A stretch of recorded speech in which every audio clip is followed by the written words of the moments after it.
This is going to be part 5 of the chapter on African immigrant philanthropy in New York City, and it's the last part.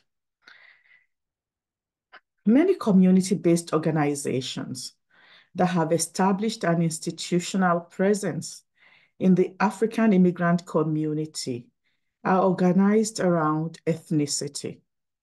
Other organizing factors include, but are not limited to, professional specialization, religion, and social status.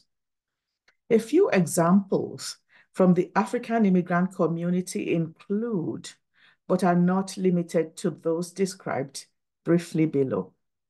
The Association of Nigerian Physicians Abroad engages in fundraising for outreach to medically needy areas in Africa. Services, equipment, and medicines are donated. The organization was involved in the pro-democracy movement in Nigeria from 1995 until there was a democratically elected government in Nigeria in 1999. The organization donated funding that sponsored exiled pro-democracy activists like Wole Soyinka and provided assistance in lobbying Congress in conjunction with pro-democracy interests for United States diplomatic and other assistance for encouraging democracy in Nigeria. Afenifere is another Yoruba political group that is actively involved in Nigerian politics. At least one of its members, Dr. Sikiru Fadairo, participated in the 2001 New York City Council elections for a district in Queens County. Africa Mix is a non-profit organization of volunteers seeking to use touring multicultural arts and music festival to promote global awareness and prevention on child abuse and neglect. To this end, the organization planned a year-round festival held in 18 countries.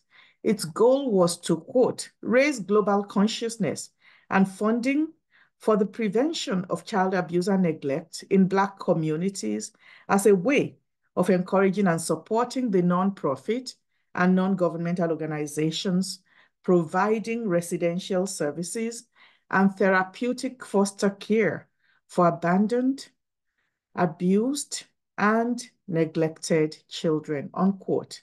Other goals include reaching out to children living with HIV/AIDS, street children, and addressing the problems of child abuse, child trafficking, children in pornography, child soldiers. Other representative organizations include the Association of Nigerian Lawyers, which provides immigration and other services pro bono and facilitates networking among professionals in this field. The African Women's Fund, launched in New York City in the winter of 1999. The goal of this organization, founded by Joan Foster from Ghana and Bisi Adeleye Fayemi from Nigeria, is to build an endowment that makes grants for philanthropic outreach to women.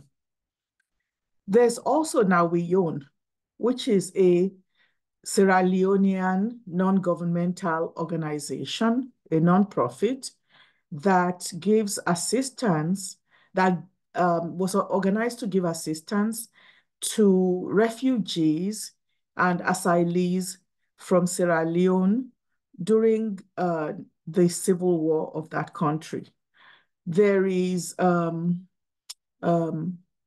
Yetu, which is an NGO that gives assistance to African women and African families, African children in New York City.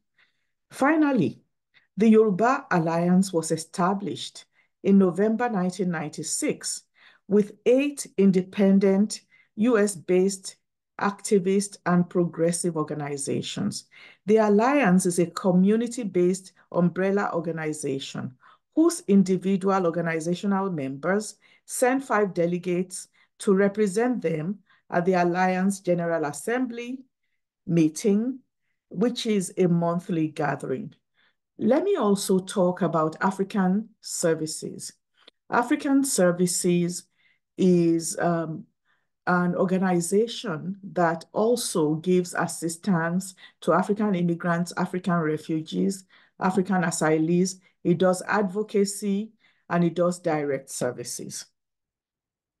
Now, directions for the future. Remember, this chapter was written in the early 2000s. So a lot has changed, or it was published then. A lot has changed since then. But this is what I said at the time.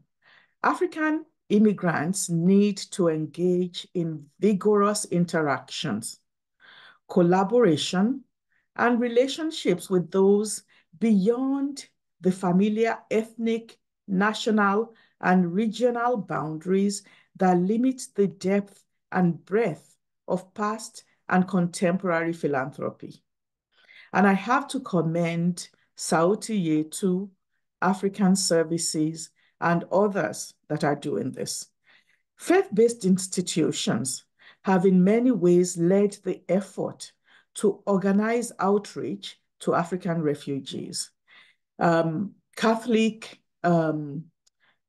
Services is one such effort, but you also have a lot of the Protestant churches doing likewise, especially for the long term. The African Methodist Episcopal Church, AME, has been present in the continent on evangelical missions, as well as doing here in the US for people of African descent.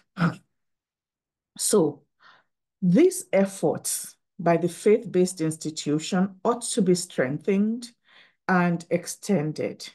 One way to do this would be to create a database of service providers for the target population to document the nature of services that they provide that can be made available to community-based organizations, churches, mosques, and other houses of worship within the African immigrant community.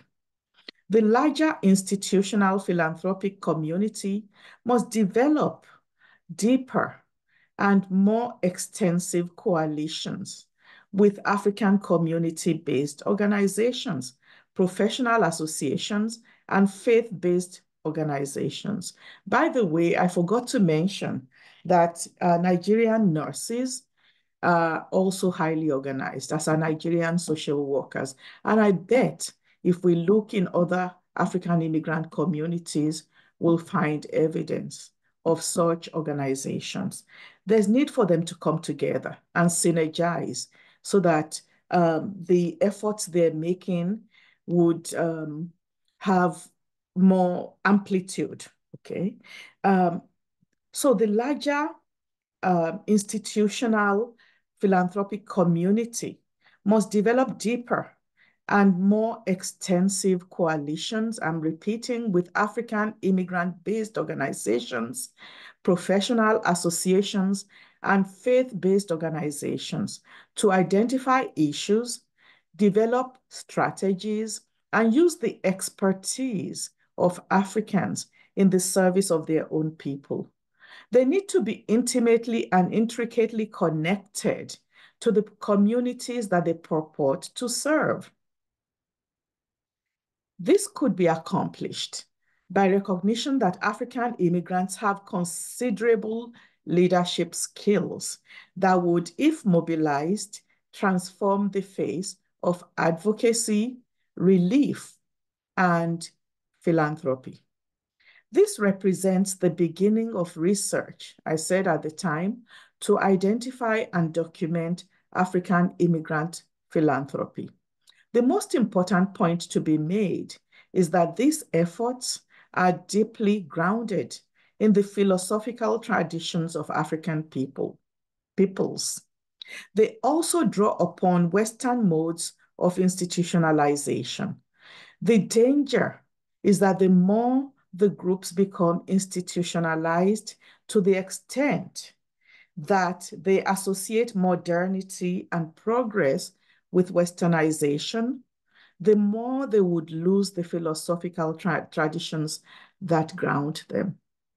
Without the involvement of and participation of members of the African immigrant community, over time, they will come to resemble the run-of-the-mill philanthropic efforts that bear the stamp of Western homogeneity.